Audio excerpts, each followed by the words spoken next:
Hello there, friends and followers, and welcome to the complete settings guide for Microsoft Flight Simulator. In this video, I will be taking you through all my settings, tweaks, and recommendations to optimize the performance of the sim and receive an enjoyable experience. So without further ado, let's get started. We are currently loaded at London Heathrow Airport, one of the most complex in terms of scenery, and we have the Boeing 747.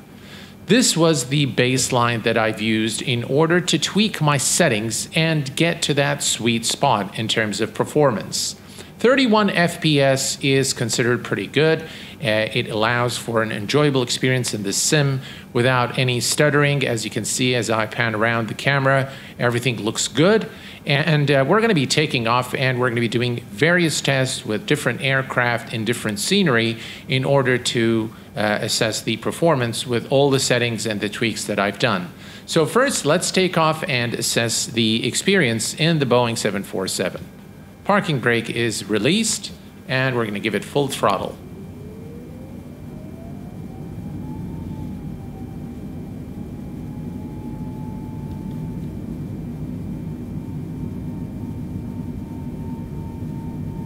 So far, a smooth experience here as we roll down the runway.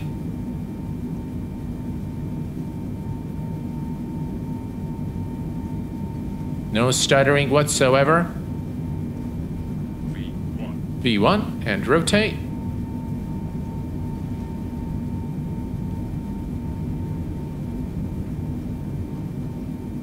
Positive rate of climb, gears going up.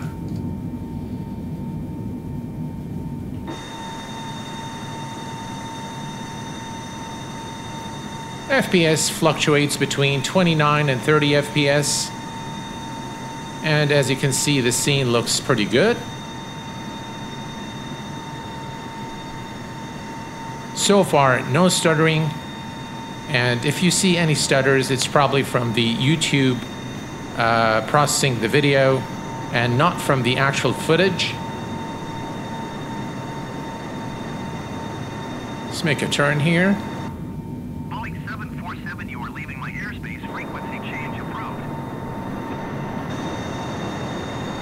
And as you can see here, everything looks good in terms of the visuals. Performance is pretty solid. As you can see now, we have the frames increasing to about 37 FPS. And as we make this turn, there are, again, no stuttering whatsoever. The sim is pretty smooth, and the visuals look pretty good.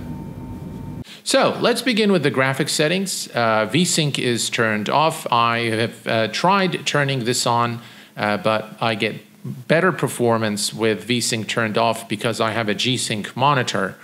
The render scaling is at 100%, which means that I will get exactly the native screen resolution of 2560 by 1440. Now, I have seen some performance gain when you lower this to 80. So no matter which resolution you're running, if you lower this to 80%, it is a good compromise in terms of performance and visual quality, because the visual quality doesn't really get affected that much. Anti-aliasing, I highly recommend that you keep TAA, terrain level of detail. For anything other than an RTX card, I would suggest that this is toned down to 100. But in my case, 150 is reasonable. Now, you could go to 200. With my card, I've got the RTX 3090, and I've got a capable processor, as you can see in the video description. But I've seen that I've gained about 6 FPS by toning the slider down to 150. Terrain vector data, buildings, trees, grass, and bushes, I have all on Ultra. Of these items, grass and bushes may help with performance on mid-range machines. Object level of detail, I've actually experimented with this quite a bit, and I haven't really seen that much gain in terms of performance when sliding this down to about 150. So I kept this at 200. In terms of visual quality, it looks a lot better. So the performance gain isn't that much. So I kept this at 200. Volumetric clouds. Now, the thing is, on RTX cards, the ultra setting of the volumetric clouds will not affect performance whatsoever. So this is done in a way as they use noise to generate clouds. What I've seen is that go ahead and put this on ultra. So let this be your starting point. And if you notice any degradation in performance, then start lowering down to high. And I don't really see that you will need to go below high for volumetric clouds. Texture resolution, again, is something that you can tweak depending on your graphics card. The 3090 has got a lot of VRAM, so I can afford to put the texture resolution on ultra. If you, however, have a card with less VRAM, you might want to change this to high. Anisotropic filtering doesn't really affect performance that much, so go ahead and crank it up to 16%, times 16, beg your pardon. Texture super sampling is a biggie. Texture super sampling, the maximum is 8, but you can go to 6 or 4. Now 6 is okay, but when you go to 4, you will gain additional FPS, and the visual quality, as you've seen from the video footage, isn't affected that much. So if you're running, of course, a 4K monitor, then definitely keep this at 4, or maybe you'd actually get away with 2, but I recommend 4, and you might actually go to 6. When you set this to 8, you will start noticing serious degradation in performance. Texture synthesis, you can leave that on ultra if you have an RTX card. If not, then high would be just fine. Water waves, you can leave it high. I think they look fantastic on the high settings, and they don't really affect performance that much according to the tests that I've done. Now, shadow maps and terrain shadow, those will affect performance quite considerably. So I've toned this down to 1536 and terrain shadow to 512. Contact shadow, again, this is a biggie. It really does affect performance quite a bit. So I've toned this down from ultra to high. Windshield effects is on ultra, ambient occlusion is on high, and then reflections on ultra, light shafts on ultra. Then, if we move down here, bloom, depth of field, motion blur, lens correction, and lens flare, all of these settings have very little effect on performance. So it becomes really a matter of personal preference. So in my case, depth of field is on ultra along with motion blur, but bloom I don't like, so it's turned off. Lens correction and lens flare are turned off. But if you turn these on, they will have very little or no effect on performance whatsoever.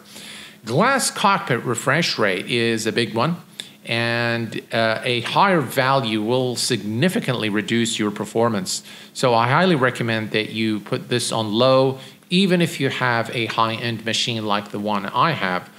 Definitely keep this on low, and you should gain some FPS. Right. Now, on the traffic, so another thing that will affect performance is when you go to traffic, in this setting here, AI and multiplayer traffic detail, you make sure that both those options are turned on.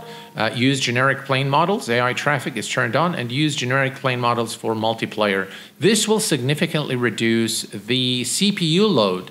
So making sure if you're doing multiplayer, make sure both of these are turned on. Yeah, you're not going to see the actual liveries of those flying in the flight sim world, but then it's a good compromise in terms of visual performance or visuals and performance. So definitely make sure that both of these are turned on. This is pretty much in terms of the settings. And I highly also recommend, by the way, that you leave the settings of the airport vehicles, ground aircraft density, worker density, as well as all of the land and sea traffic, all at 50%. Again, you'd get the immersion that you want in the sim without really affecting performance that much. So let's begin now by a few tips and tricks that I highly recommend. One is make sure that game mode is turned off. I've tested the sim with game mode on and off, and I have gained considerable performance and less stuttering with game mode off. Of course, this may not be the case for you, but in my case, definitely make sure game mode is turned off. Another thing that may significantly improve performance is turning off hardware accelerated GPU scheduling. Again, with this turned on, I've noticed a lot of issues with the sim, some stuttering, so I made sure that this is also turned off for maximum performance and smoothness of the flight simulation experience. In terms of the Nvidia control panel settings, I've made very little changes here. And the only thing you will notice is that I have power management set on prefer maximum performance, and I have also turned on texture filtering anisotropic sample, as well as high performance for the texture filtering quality, and everything else is the default. Now, I will tell you that these settings will not really change things. I've done it just because of my previous experience with FSX, P3D, and X-Plane, where I have gained some performance by applying these settings, but I have really seen no change in performance with these settings in the sim, based again on very long and very laborious testing. But it's there because I know people are going to ask about my NVIDIA control panel settings. These are the settings that I have in the NVIDIA control panel. One more tweak, which I think is worth mentioning, which will considerably reduce the stuttering in the sim, is this one here. So we're going to go to the C drive, and we're going to go to Program Files, and then we're going to go to Windows Apps, and from Windows Apps, we are going to go to Microsoft Flight Simulator, and we are going to locate the executable, which is flightsimulator.exe. Right-click and go to Properties. Then go to the Compatibility tab. Make sure Disable Full Screen Optimizations is checked. Also, click on Change High DPI Settings and make sure High DPI Scaling Override is checked and that application is selected here. This will considerably reduce the stuttering in the sim. It's worked beautifully for me, so I hope that it works also for you. Now, we're going to go to another location in another aircraft, and we're going to make a few turns on the ground. We're going to take off and see if the stuttering is still there in the sim or not. That now that we have assessed the performance, and we know that in a very complex scene such as London Heathrow and a Boeing 747, we were getting about plus 30 FPS plus. So let's go ahead and take a look at another aircraft at a different airport. We are now situated at 1 Sierra 2. We are in the Piper Arrow by Just Flight, and we are getting about 45 FPS, the same settings. And as you can see, as I pan around the camera, there are no stuttering, very, very smooth experience. Let's go ahead and start the aircraft. I'm just going to go ahead and say ready for takeoff. All right, we're going to release the parking brake and we're going to taxi. All right, there we go. We're going to taxi and assess the stuttering as we taxi to the runway. As you can see, there is absolutely no stuttering. Very, very smooth experience here in Microsoft Flight Simulator, which is something we all strive for, because the stuttering simply, is just really ruins the experience. So as you can see now, it looks good. The visual quality, everything looks pretty good. No stuttering, very smooth experience. So I'm very convinced that whatever settings I've done is really the sweet spot for my machine, and it offers a very good compromise for visual quality versus performance. Here's a look from the exterior view. As you can see, again, everything looks pretty good. No stuttering, very smooth experience from within the inside the cockpit as well.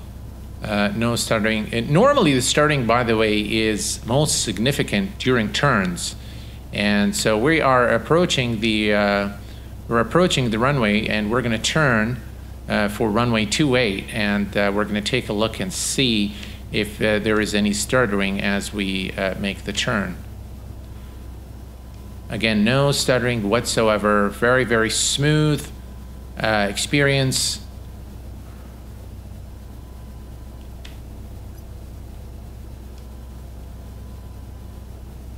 There we go, still maintaining about 44, 45 FPS.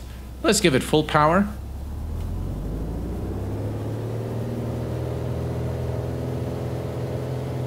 Again, as we accelerate down the runway, no stuttering whatsoever.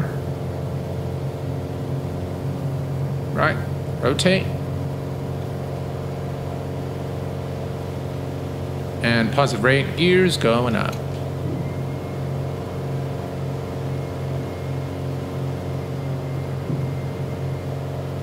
And as you can see, a very smooth experience here as we make the turn to the right, to the left. Very, very smooth. Let me go ahead and change the preset and see if we get anything, for example, with broken clouds. Again, you can see there is an initial dip in performance, but then it recovers. Now we are at 50 FPS, and the sim is pretty smooth, looks pretty good.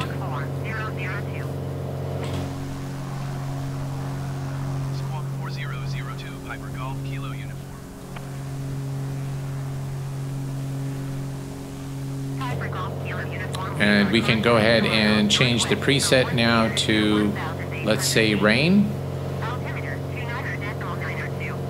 And as you can see, again, no degradation in performance, very smooth experience, no stuttering whatsoever.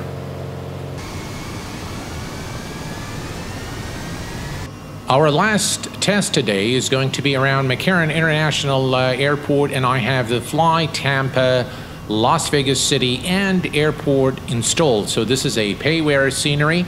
It's quite involved scenery as well, so it does require hefty resources of your PC in order to render the scene with nice visuals and maintain good performance. So we are currently we're currently clocking about 36, 37 FPS or so, and of course you can see the GPU and CPU utilization as well. So I'm going to give it power, and we're going to head over towards the strip and take a look again at performance and see how things pan out with those settings and tweaks that I've given you guys. As you can see now, the performance is quite acceptable at 30 FPS as we begin moving, and there are, again, no stuttering whatsoever.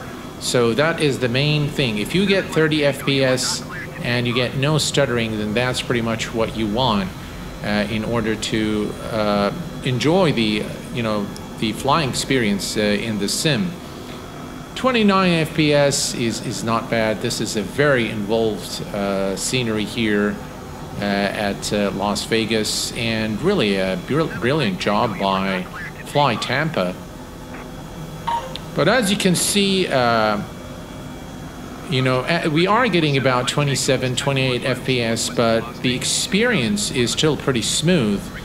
So we're getting no stuttering whatsoever, and all is looking pretty good, as you can see. Let's switch to external view.